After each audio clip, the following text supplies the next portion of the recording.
I was watching, so I've watched Pitch Perfect 1 and Pitch Perfect 2.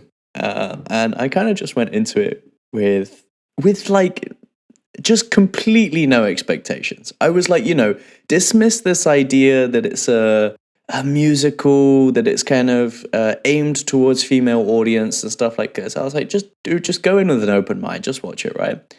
I had a great time.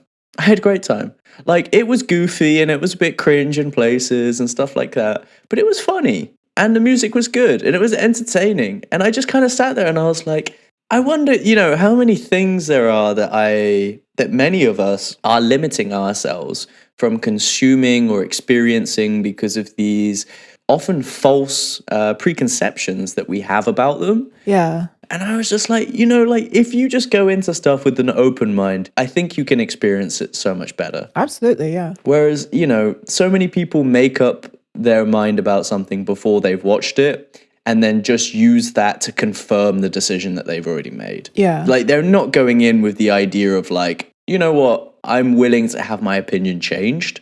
They're just like, this is my opinion, and I'm going to look for everything that supports it in a confirmational bias kind of way. And I had a great time. I'm not even going to pretend. I had a great time. I enjoyed it. Nice. I'm looking forward to watching the third one. I kind of similar with like the new Barbie movie coming out. Like, if you'd asked me, I don't know, 5 years ago, I would have been like, why would I watch the new Barbie movie? Surely it's not going to be that good. But first of all, I think if you'd asked me 5 years ago, it's like, I only watch artsy foreign movies. Like, okay. Which isn't true. Like, that wasn't true then and it's not true now. I still like them, but it's not all I watch. In fact, I go a very long time in between watching films like that because they tend to be really heavy and like dense. I'm also just very scatterbrained. So even if I wanted to, I would have just forgotten, like, oh, I was supposed to watch a movie this weekend. Also, if I have to pirate it, like, even though it's really easy, it's also a pain in the arse and I just don't want to do it. Anyway, I've been like getting progressively more and more excited for the new Barbie movie just because it looks fun and good. It looks interesting. It's like Barbie if she had an existential crisis. That sounds great. I mean, I gotta say, it's definitely like the kind of things that I would have my guard up against immediately. Yeah. Because that's just the way the brain is, I suppose. Like, you have this idea of categorizing things just based on your preconceived notions of them, Yeah, where like I saw in the trailer, there's a bit where they're having like a massive dance montage to like a bespoke Dua Lipa song for the film. And then in the middle of it, she's like, do you guys ever think about dying?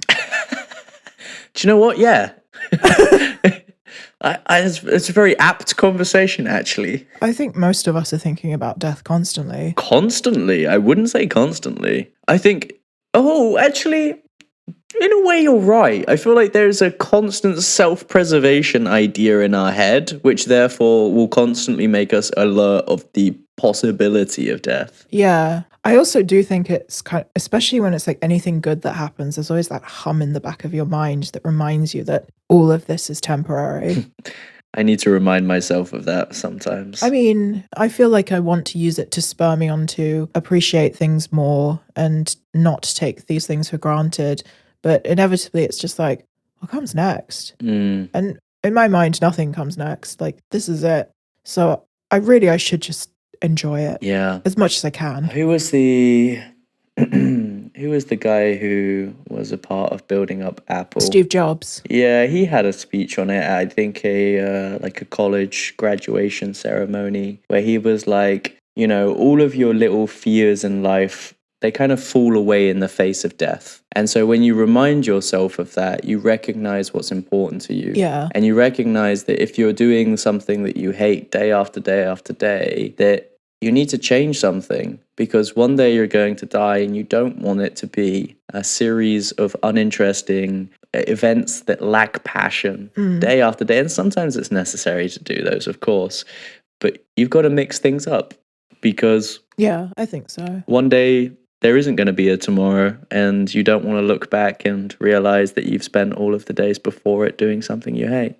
For me, it's even like really small things, like listening to a piece of music in a place I've never been before. Yeah, music does it for me. I think media altogether is just that, it can offer that to you in a way. Like, for me, I've just been really connecting with reading lately. Like, I just feel so, I don't know, like my feelings and emotions just feel so heightened, and I just feel so joyous about reading, about finding something that's stimulating, that's something that's already occupying my mind, and then reading a book and seeing what someone more educated or someone from a different perspective has to say about it, you know?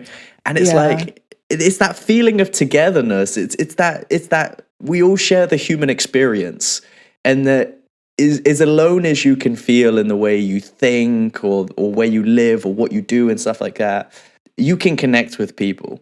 No matter who you are, you can connect with people, and we can do that through music, we can do that through books, we can do that through movies, we can do that through so many different forms of media, which go beyond quite literally just connecting with a person by talking to them, you know, or being with them. Yeah. You know, someone can write a book on the other side of the world and I can read it. Someone could write a book on the other side of the world 500 years ago and I can read it and connect with them, you know? That's what's crazy. Yeah. It's very cool. Yes. Anyway. Anyways, we've spoken about TV. We've spoken about books. Now I feel like we should talk About music.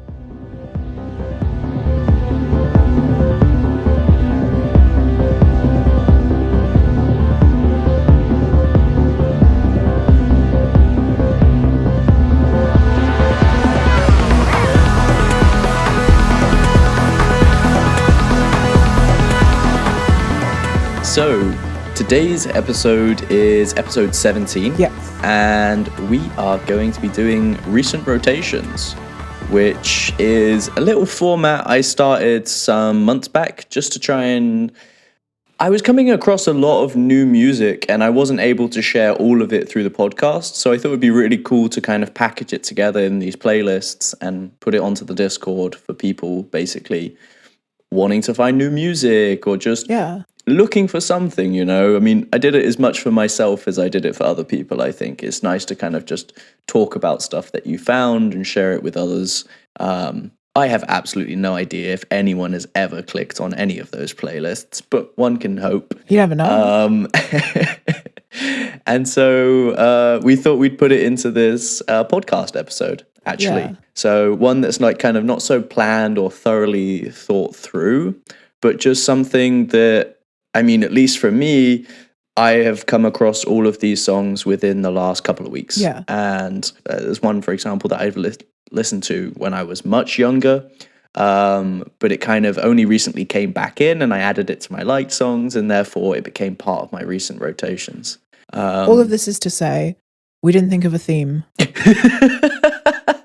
But I'm actually... And if we worked as hard at coming up with a theme as we did with covering our asses for not coming up with a theme, we'd be living in a different universe. We would. So let's just kick things off. Great. With my first song, which is Rainbows by the Lagoons. I hope you enjoy.